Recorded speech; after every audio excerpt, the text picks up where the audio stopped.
আসসালামু আলাইকুম। সবাই কেমন আছেন? আশা করি সবাই ভালো আছেন। আলহামদুলিল্লাহ আমিও ভালো আছি।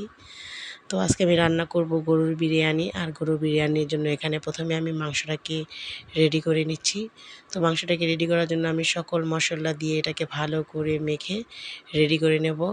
আর আজকে যেহেতু জুম্মার দিন উপলক্ষে আমরা আমার দাদা ও ছোট চাচার নামে মিলাদের আয়োজন করেছি। আর মিলাদের জন্য আমাদের সকল মেহমান মানে আমার দাদাবাড়ির সবাই আরকি।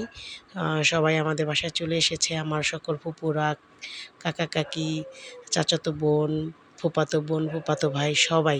তো সবাই একসাথে আজকে আমরা খাওয়া-দাওয়া করব। আর যেহেতু জুম্মার দিন আজকে দুপুরবেলা মসজিদে মিলাদ পড়ানো হবে আর বাসায় আমরা সবাই একসাথে খাওয়া-দাওয়া করব। তো মাংসটা ভালো করে কষে আসার পরে আমি এখানে কিছু কাঁচামরিচ দিয়ে দিলাম। আর অবশ্যই অল্প পরিমাণে কাঁচামরিচ দেবো, কারণ বাসায় বাচ্চার সংখ্যা বেশি, তাই আমি বিরিয়ানিটা বেশি ঝাল করতে চাচ্ছি না। তো যাই হোক, এখানে যখন মাংসতে তেল ভেসে উঠবে তখন আমি চাল দিয়ে দিব। আর চালটা যখন মোটামুটি হয়ে আসবে এটাকে দমে দিয়ে দিব।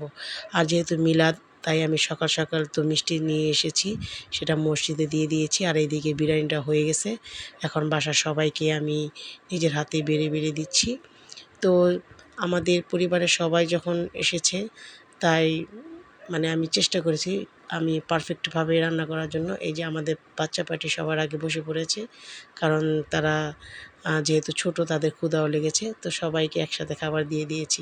আলহামদুলিল্লাহ সবাই একসাথে খাওয়া-দাওয়া করতে পেরে ভালোই লেগেছে। আর যেকোনো একটা প্রোগ্রাম ছাড়া কিন্তু পরিবারের সবাই একসাথে হই না। যেহেতু আজকে দাদা আর ছোট চাচার মিলাদ ছিল বা মৃত্যুবার্ষিকী ছিল। আজকে আমাদের মানে দাদাবাড়ির সবাই আমরা একসাথে হয়েছি। আমার কাছে খুবই ভালো লেগেছে। আর এই সময়টা আসলে এখন মানে চাইলেই পাই না। কারণ এখন আমরা অনেক বড় হয়ে গেছি। সবাই ভিন্ন জায়গায় চলে গেছি। এখন মানে চাইলে সবাই একসাথে হতে পারি না, মানে কোনো প্রোগ্রাম ছাড়া।